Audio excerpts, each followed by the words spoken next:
Eccola qui. Prego, venite più in centro. Hopper, eccolo qui, Hopper Penn. Welcome. Con noi c'è anche Claudio Corbucci, eccolo qui. E Isabella Agostinelli, che ringraziamo per la sua preziosa collaborazione nella traduzione. Cominciamo proprio da Claudio, poi partiremo con i protagonisti di questo film. Claudio Corbucci è l'ideatore, lo dicevamo prima, della proiezione di un premio Corbucci dedicato a Sergio e a Bruno Corbucci, che conosciamo come sceneggiatori, autori, registi di tanto bel cinema italiano. Questo film ha vinto il primo premio, la prima edizione del premio Corbucci, che nasce nell'ambito di Alice va in città alla Festa del Cinema di Roma. Perché la creazione di questo premio? La creazione di questo premio è un'idea di nostra zia, che ci ha lasciato purtroppo nella pandemia, ma ci ha chiesto di fare qualcosa per i giovani cineasti. E quindi noi abbiamo pensato di fare qualcosa, non il solito premio che uno dà una statuetta e finisce lì, ma invece qualcosa che veramente aiutasse un film che non ha una possibilità di essere distribuito in Italia, di essere visto in una sala cinematografica, perché il cinema va visto al cinema, e quindi al centro di questo premio c'è proprio la sala cinematografica, l'esperienza di vedere insieme un film che di questi tempi purtroppo vive una crisi, ma io ci credo ancora e dobbiamo crederci tutti, perché vederlo in televisione è un film e non si può. E grazie per questo impegno, perché sposa in pieno la filosofia del nostro cinema, quindi grazie anche per questa occasione. C'è qui con noi anche l'assessore alla cultura del Comune di Senigallia, Riccardo Pizzi. Dov'è? Ecco qua, che magari ci fa un breve saluto. Grazie. Grazie Riccardo.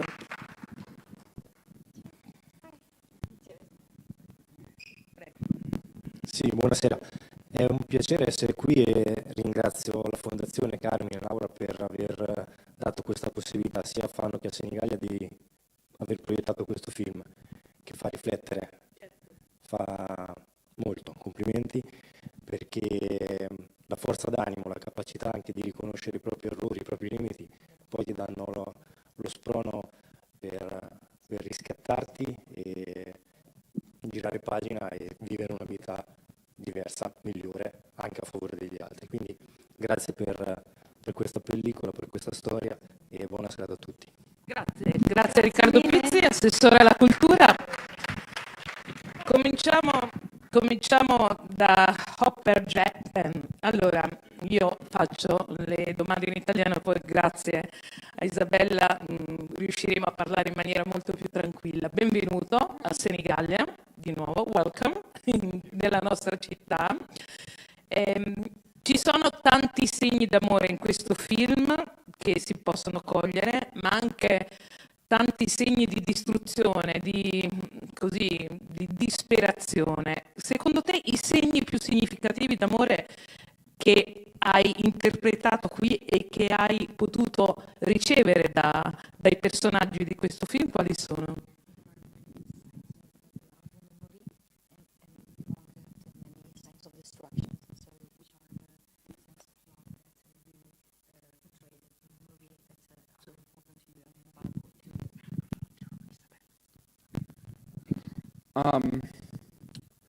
For me, I'd say like the signs of love that I expressed myself in were, I mean, all of the aspects, to be honest, because,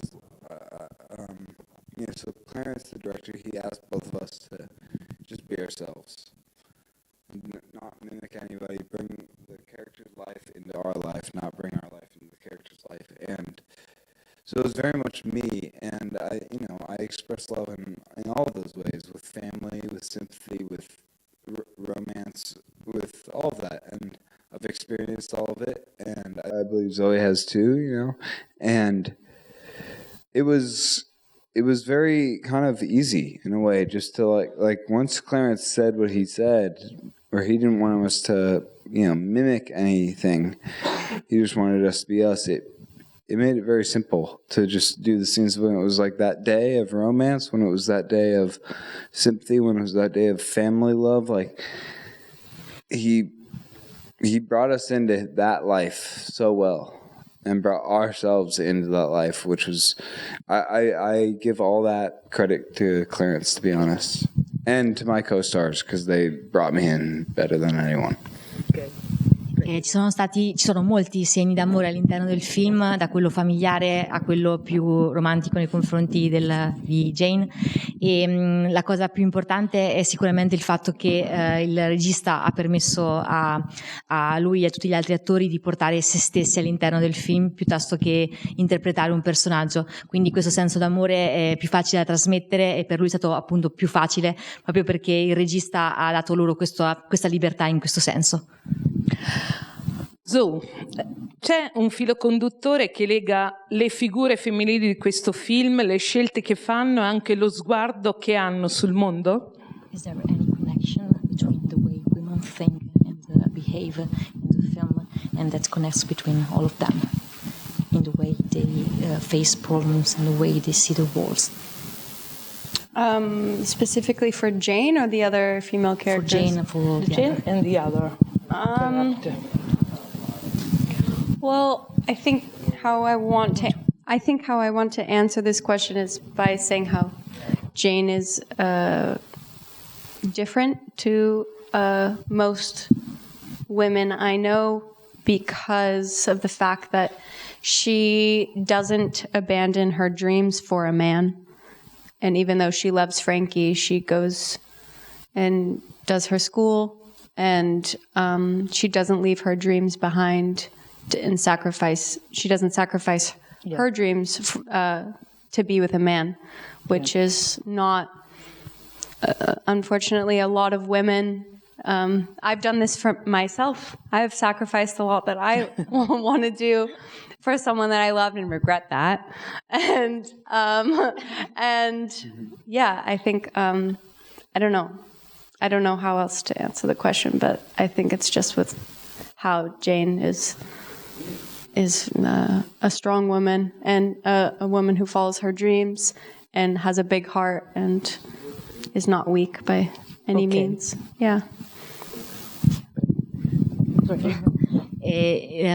Non sa bene come rispondere a questa domanda se non con quello che è Jane. Jane è una ragazza diversa da molte altre, perché sceglie di non abbandonarsi al semplice amore nei confronti di Frankie, ma di seguire i suoi sogni, e quindi rimane fedele a se stessa, a quello che lei vuole, e questo rende il personaggio unico nel suo genere e un personaggio forte.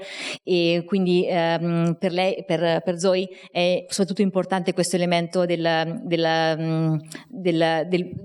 personaggio che riesce a realizzare i suoi sogni e sacrifica appunto questo amore per un uomo, però per fare qualcosa per lei. Tornando a Hopper. Did I answer that right? Okay.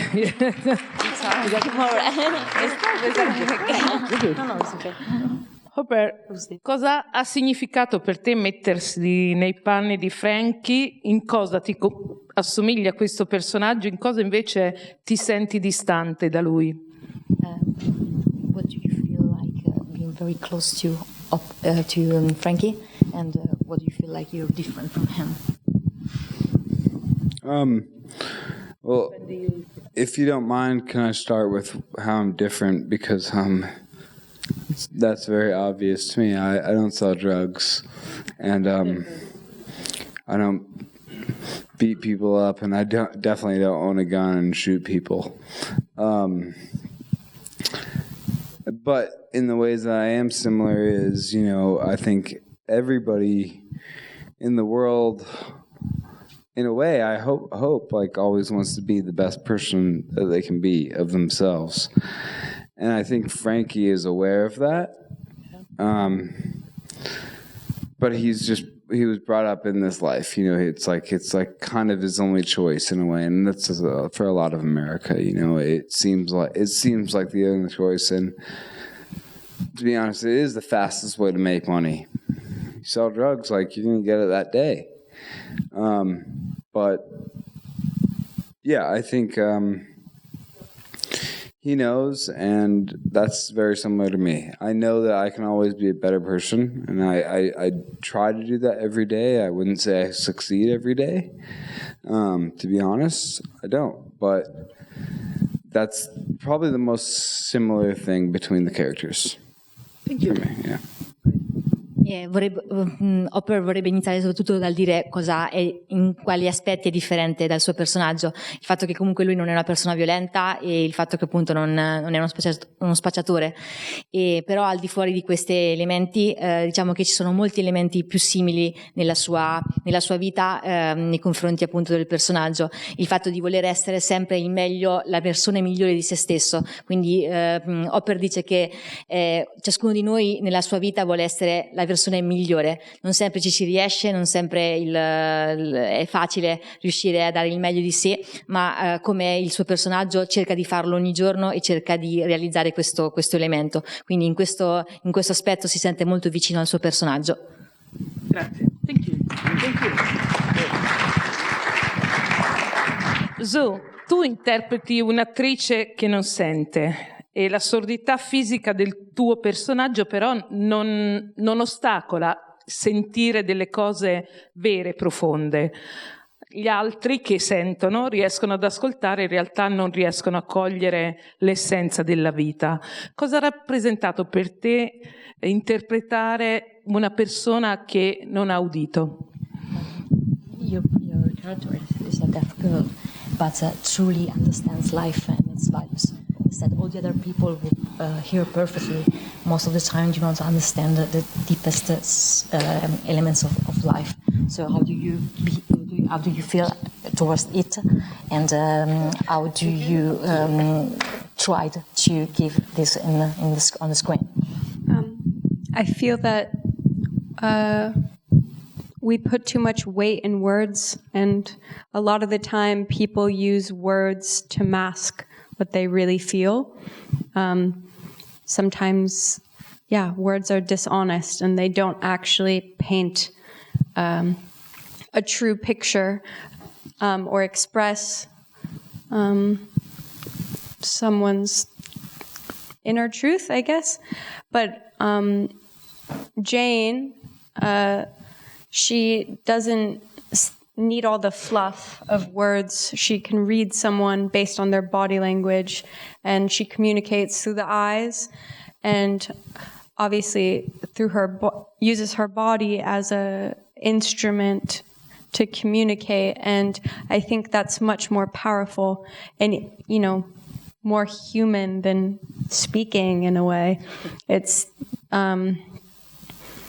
it's real human behavior without, like, she's like an expert of human behavior, and her life is, some people see her to have a disadvantage because she can't hear, but actually I think that she has superpowers in a way because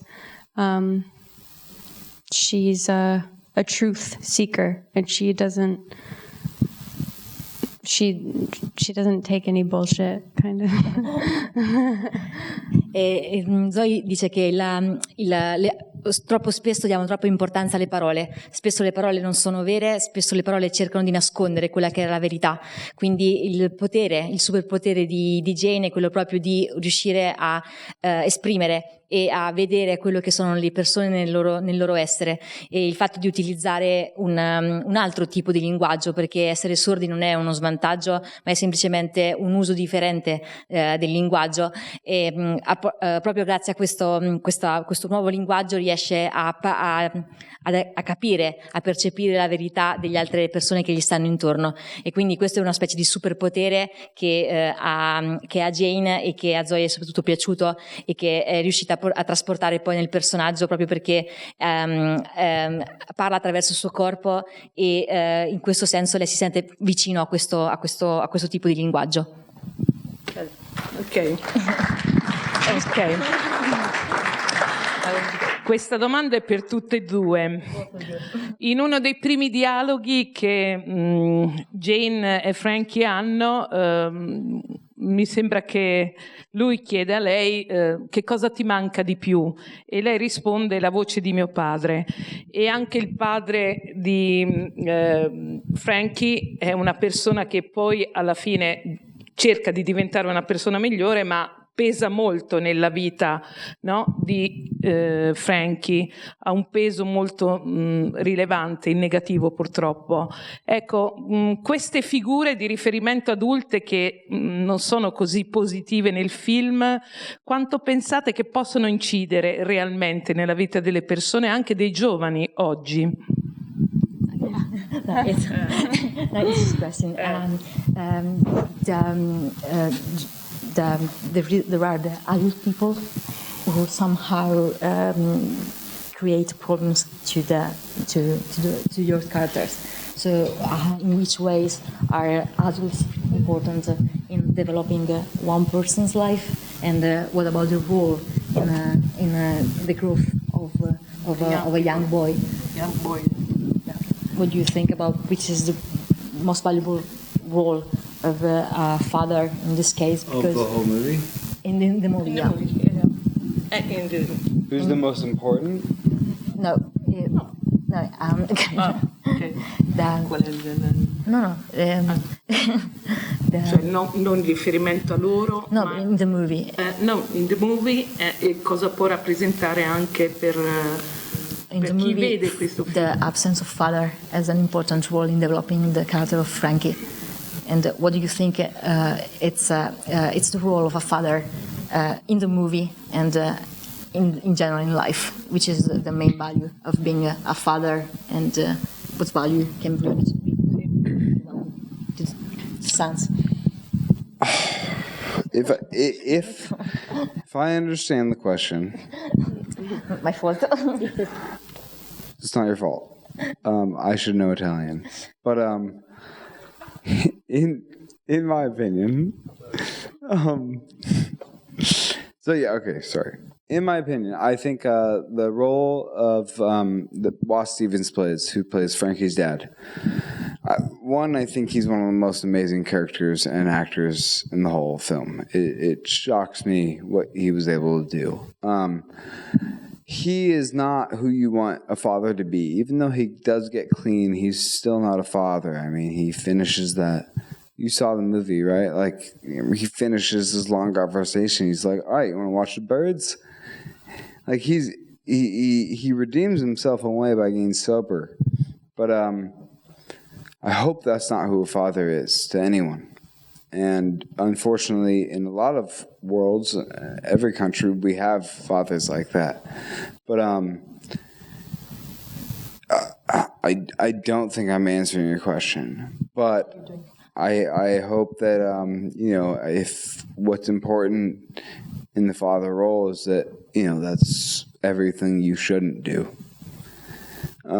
as one. And, I'm very excited. Like, I'm turning 30 in August, and I'm so excited because I told myself when I was 30 I'd either adopt or have a kid. So I'm so excited. I'm going to wait a little bit more because I'm not ready.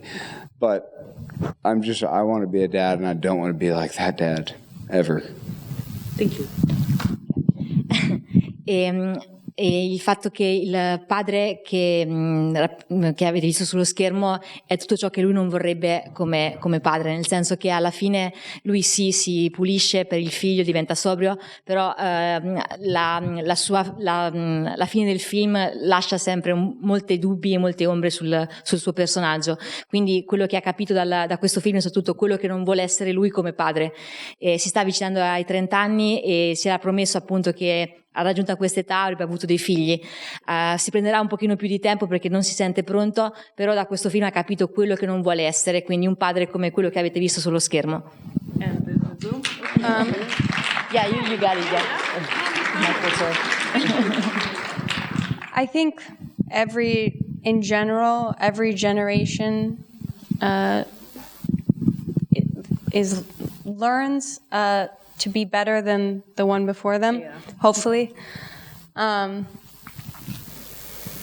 I think in this movie, even though my father in the movie is not an addict per se, I don't think he's still a great father. I don't think he allows Jane.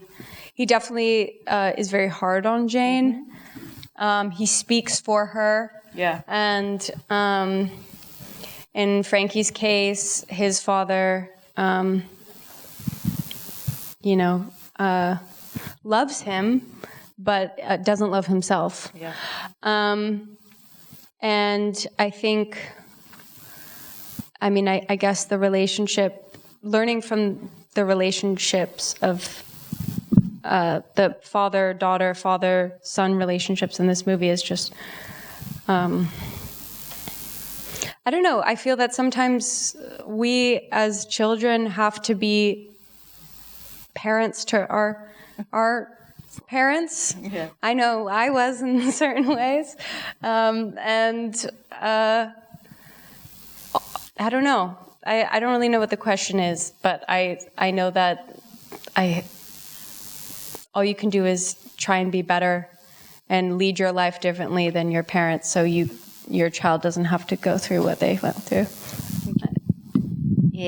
Ogni persona cerca di essere meglio dei propri genitori in qualche modo, e quello che accade anche nello schermo, sullo schermo, anche i genitori di Jane, il padre di Jane soprattutto, non è il padre ideale, perché in qualche modo parla sempre per la figlia, la obbliga a fare delle cose, quindi anche non è un alcolizzato o non ha problemi appunto di alcol come il padre di Frankie, ma comunque una figura negativa in qualche senso, perché limita la figlia, e quindi anche il fatto che anche Jane voglia in qualche modo fare cose differenti e fare quello che vuole lei, scegliendo anche quello che è il suo futuro, è quello che dovrebbero fare tutti i figli, quindi cercare di crearsi una vita per conto loro e andare al di là di quello che sono poi le volontà e in qualche modo gli ordini dei genitori in questo senso, quindi gli obblighi che impongono i genitori. Ok. Thank you. Abbiamo singolare che è uscita proprio questi giorni una ricerca che è stata pubblicata sul Financial Times che dice che negli Stati Uniti d'America un bambino su 25 di 5 anni, che oggi ha 5 anni, non raggiungerà il 40° compleanno, perché il tasso di mortalità negli Stati Uniti è tra i più alti del mondo nei paesi sviluppati, 4 volte più alto di altri paesi, e la morte è causata soprattutto da tossicodipendenza, armi e incidenti stradali. Colpisce molto che il film parli proprio di questo. Voi avete avuto modo di conoscere la realtà americana anche da questo punto di vista, che assomiglia quasi a un documentario rispetto a certe sequenze, e che effetto vi fa sapere questa cosa? Some days ago she read an article on Financial Times that reported that 1 out of 25 kids in the United States won't reach their 40s because of problem of drugs or incidents in the street shooting or arms problem. So how do you relate to this sad statistic, and have you ever been in touch with this very sad reality in the US? What can you tell an Italian public about it? Yeah, the situation in America is really devastating. Everyone I know is either an addict or is suffering because someone they love is an addict.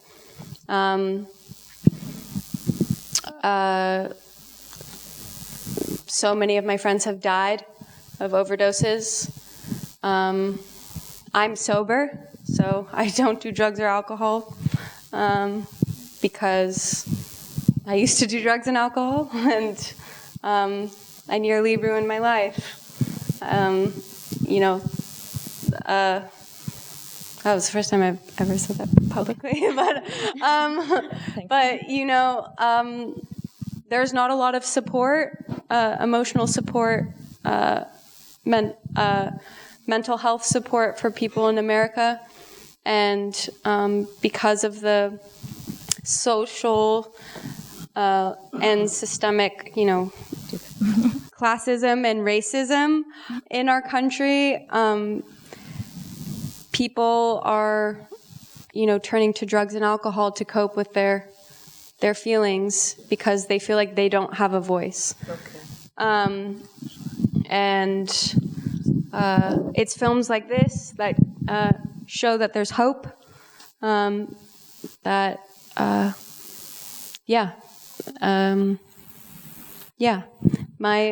dad is sober. I didn't really have a dad in my life because he was an addict, but he's now sober and is now able to be a good father to me. And that's what happens with Frankie and his father. Yeah, there's hope, I think. I don't know.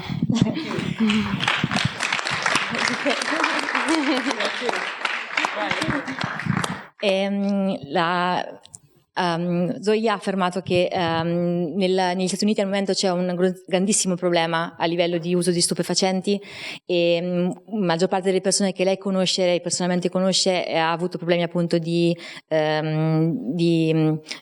droga e anche lei ha passato questo momento e soprattutto il fatto che negli Stati Uniti non c'è nessun tipo di supporto e quindi le persone si sentono anche abbandonate a se stesse e si rifugiano appunto nelle droghe eccetera, e il fatto che un film come questo ne possa parlare, ne possa appunto anche mostrare quelli che sono i problemi e soprattutto non tanto della persona in sé ma nei confronti di tutte le persone che le circondano è sicuramente un elemento importante e dà speranza verso il futuro. Quindi il film che avete appena visto, Sign of Love, è anche un richiamo di speranza, è una speranza nei confronti del futuro e per questo è un film in cui lei crede molto. Thank you.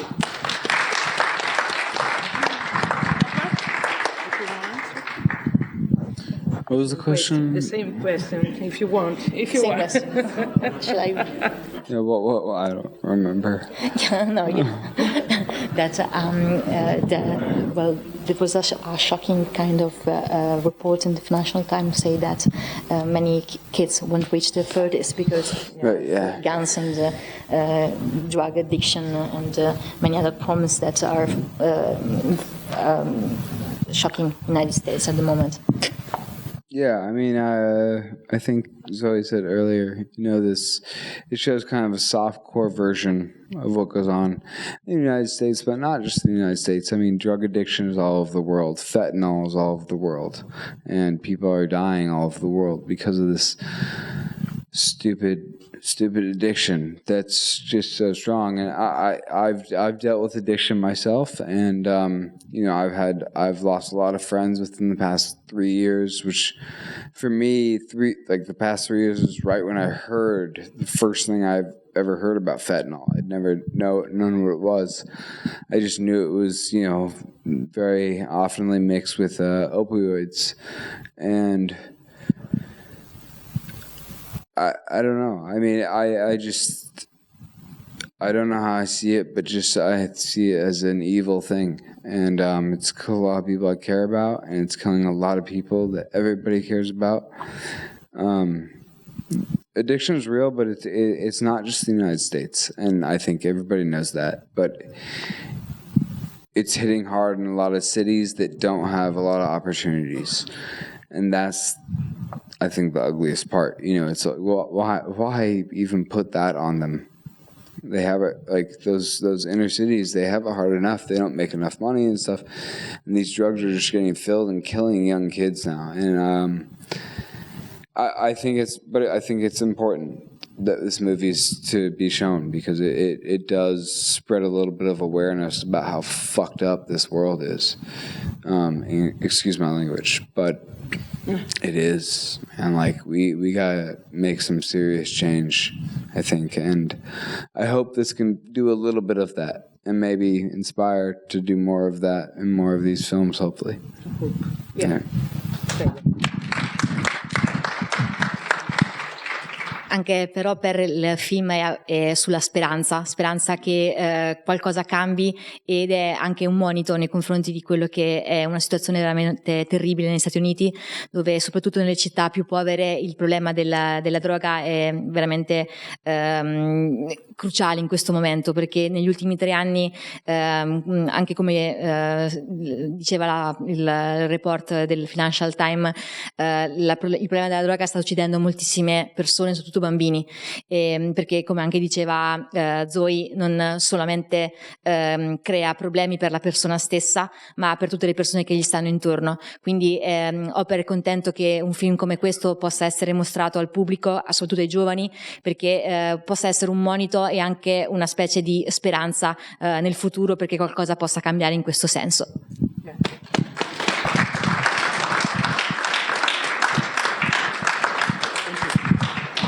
Se ci sono domande dal pubblico, adesso è il vostro momento. Salutiamo anche gli amici di Fano, non so se riescono a farci domande, ma...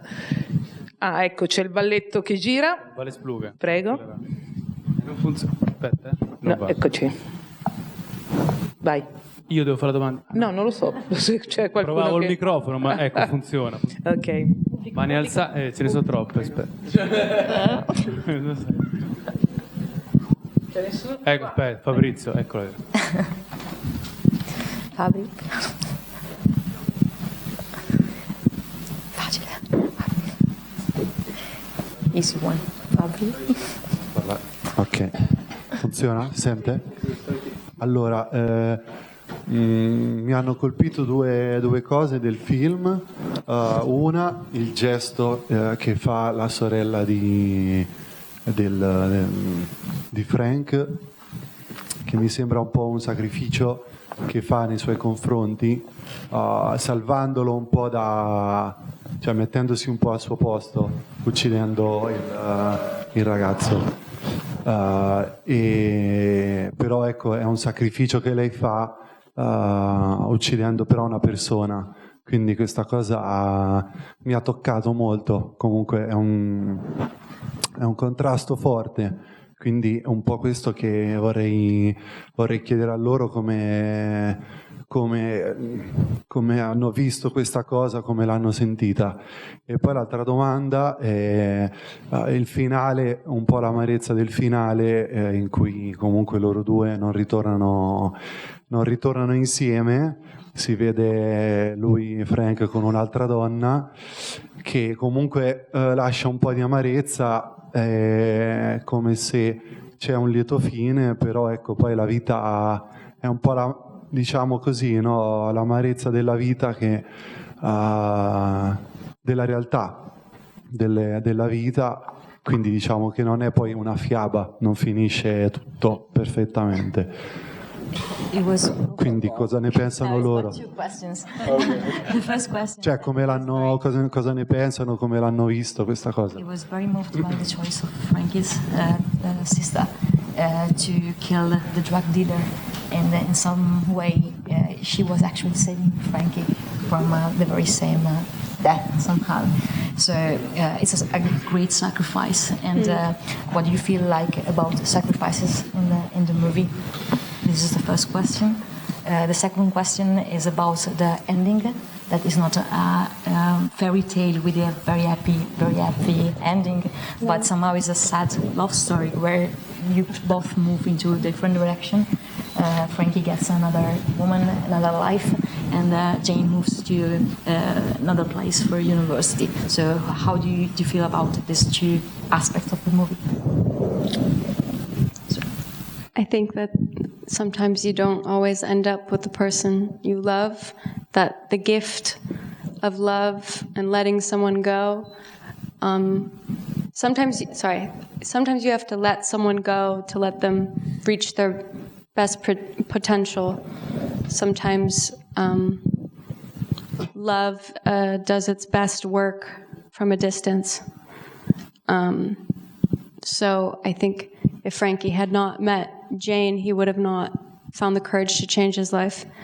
But who knows, if she didn't leave, that maybe he would have never changed his life. Maybe, like, I don't know, sometimes, yeah, I don't know. The other question was about the choice of Frankie's sister to kill the drug dealer. And somehow yeah, I agree that she saved Frankie's life as well. And even though she had a very hostile relationship with him throughout the movie, I think deep down she loved him, and she loved her son, even though she was seemingly really selfish because she hated herself. You could see she wasn't trying to hurt anyone. She was hurting herself.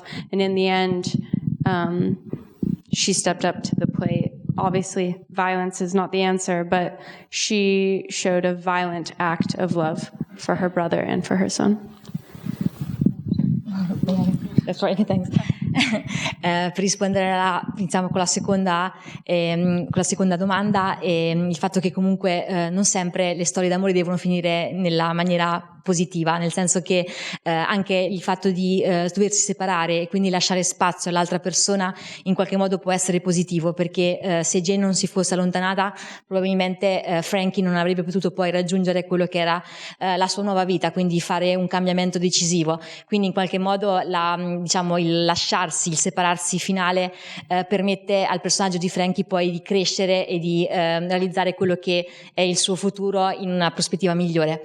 E per quel che riguarda invece la prima domanda, soprattutto il fatto che è vero, il gesto della sorella di Frankie lo salva, ed è naturalmente la violenza non è la risposta a quello che è il problema, però è un atto d'amore anche quello, nel senso che la sorella di Frankie per tutto il film un po' si odia, si vede spesso che ha un senso di odio anche per lei stessa. Il fatto che comunque beve è anche un segno di questo odio verso se stessa, quindi con il suo gesto finale è come un modo per redimersi nei confronti appunto di quella che è la sua vita e fare un gesto d'amore molto grande, seppur violento, verso il fratello.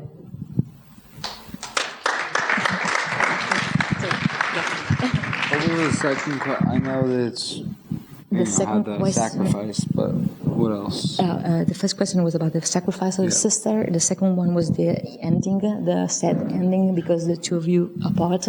And somehow, how do you relate? How do you think about this separating the ways and not the happy ending of a love story? Okay. Well, for the first question about sacrifice the sister, I think it does show finally in the end that that Patty does love Frankie. Because she's sacrificing the rest of her life, for that moment. Because she knows what Frankie's about to go do. So if she can stop it, that's the only way she's going to stop it. It's also revenge for what happened to her son, as well as stopping Frankie for what he's going to do. She knows that her life is not going anywhere. She had everything. She had a son. She had money coming to her. And she's going to end it because she knows she's not the right person to continue living a good life, I think. So she sacrifices herself, and I think that's a really important thing in the movie. It shows how much love and everything there is in the whole story and family and everything. But then with Jane leaving early, I think Jane doesn't really leave. Like, she is with Frankie the whole time, from when she actually technically leaves to go to school to when he's got a wife and a baby. She's the arc of the whole story. She's the only thing in Frankie's life that pushed him to get to where he is in the end. And that's saying anything. Without saying one word, except maybe like, get out. I think once, maybe. I've said this before and I'll say it again. Zoe is just a fucking truth maker. You can't, that's her. Man, she is a sweetheart. The only thing that's not her is that she's not deaf, honestly. That's her. So it's going to be easy to feel all these emotions with her. And I just think I completely lost track of the question. But, You're on track, yeah. yeah. So I'm gonna finish myself. Okay. Per quel che riguarda, no, diciamo che il sacrificio della sorella è vero, è un grande sacrificio, è un gesto grandissimo di amore, e diciamo che anche se nel film, per tutto il film, la sorella dimostra una specie di odio nei confronti del fratello, anche in maniera abbastanza visibile, in realtà quel gesto è un vero gesto d'amore, quindi dimostra quanto effettivamente ci sia del legame tra di loro. Tuttavia è un gesto che anche finisce il futuro, un po' termina il futuro della sorella, ma diciamo che le prospettive per lei erano veramente poche nella vita, quindi diciamo che quel gesto è un pochino la fine di quella che è la sua vita, per darla però a Frankie, quindi questo è un gesto veramente molto molto bello. E allo stesso modo quello che succede con Jane alla fine, in realtà Jane non lascia mai Frankie, perché è l'arco, è l'elemento che lo porta avanti, lo fa migliorare in qualche modo, e fa capire le sue responsabilità a Frankie, e quindi anche nel momento in cui lui ha una nuova famiglia, una nuova vita, c'è sempre Jane all'interno di questo percorso, perché è Jane che comunque è l'elemento che dà inizio a questo cambiamento, ed è l'elemento che è costante all'interno della vita poi e nel modo di fare di Frankie anche nel futuro.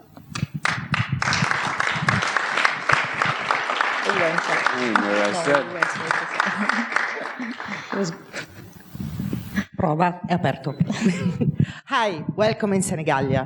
I'm very, very sad because you couldn't admire our city in its best shape. Hope you will come back. When there is the sunny and you can go swimming, it's very good. But I made a question in Italian. Nel film il personaggio di Rosanna Arquette a un certo punto dice a Frank pensi troppo, la vita è breve, che fondamentalmente è uno dei migliori consigli, facile, ma uno dei migliori consigli che si possa dare. Io ultimamente, da persona non più giovane, mi sembra, ho questa sensazione che le giovani generazioni davvero pensino troppo, sono troppo serie, e anche in questo film i ragazzi sono bravi ragazzi, anche quando fanno scelte sbagliate sono bravi ragazzi. Pensate che i ragazzi di oggi debbano essere magari un po' più ribelli?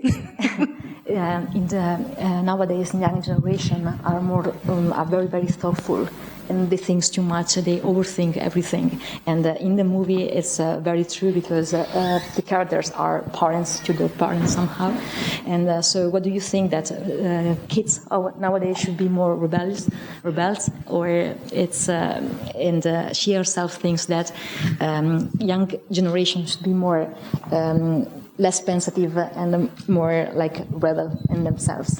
What do you think about that? Do you agree, or? I agree. Definitely. I rebelled every single day of my life, and I had so much fun doing it. And yeah, I got in trouble sometimes, but it's about learning how not to get in trouble. And not like doing horrible things, not selling drugs, not killing people. But like, you get in a fight here and there, yeah, you should. Every guy should. And rebelling is fun. I mean, it's so much fun. Like TPing people's houses. I'm doing really softcore stuff. Egging people's car. So fun. Graffiti. Encouraged. The rest of it, like, make sure it's okay, but like, don't be like horrible, but have fun and rebel, yes. Si pensa che le nuove generazioni siano troppo riflessive, e l'aspetto dell'essere ribelle nei limiti che ci devono essere comunque, però è anche un modo per imparare, quindi lasciate che anche i ragazzi siano ribelli in qualche modo, perché attraverso queste ribellioni, attraverso questi anche errori, possono anche imparare e quindi crescere in questo senso.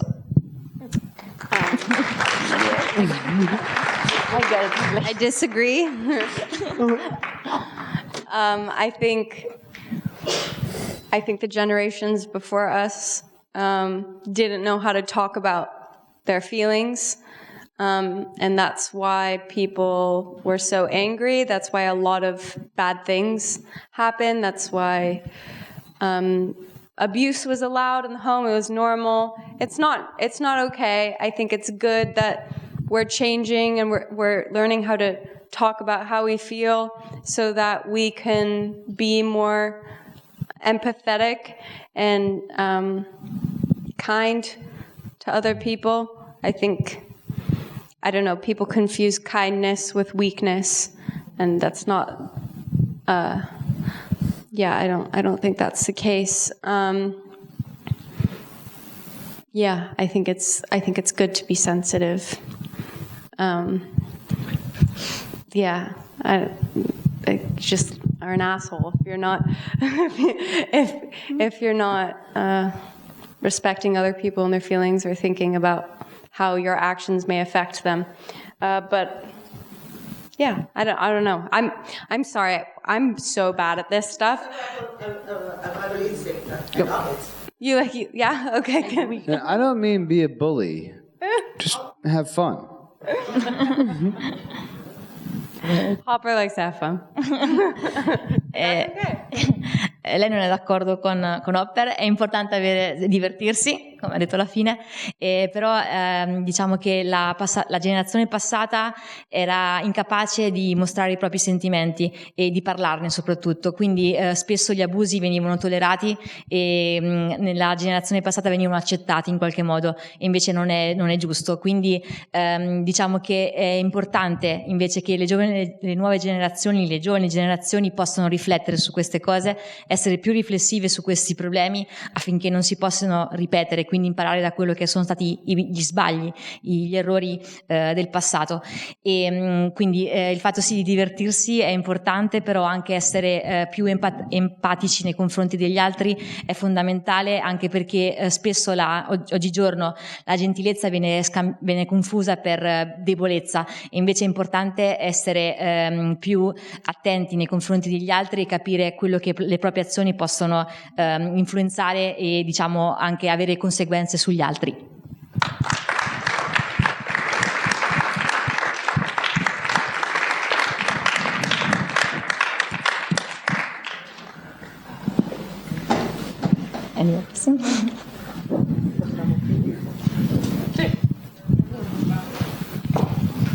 Sì, prego Claudio, se vuoi chiudere. Sì. Facciamo, sì, infatti, veramente grazie vai, a tutti. Carmine. Non fuggite perché dobbiamo fare una cosa finale, insomma, che coinvolge tutti. Sì. Facciamo un grandissimo applauso a Claudio Corbucci, grazie. perché indipendentemente dal premio, dal fatto che il papà con lo zio hanno fatto tipo più di 120 film, da Django a Pari e Dispari, il film più bello di Bud Spencer, a tutti i film della Smith, insomma una marea, e questa è una cosa bellissima. Ma noi siamo contenti perché abbiamo bisogno di persone come Claudio, perché portano in provincia, in profondità, con la risposta vostra, questi prodotti, questi autori che noi ringraziamo, e per noi è importante, insomma, perché questa cosa qua ci fa in modo che noi riusciamo a fare questo lavoro con più fiducia e con più gusto. Quindi grazie ancora Claudio.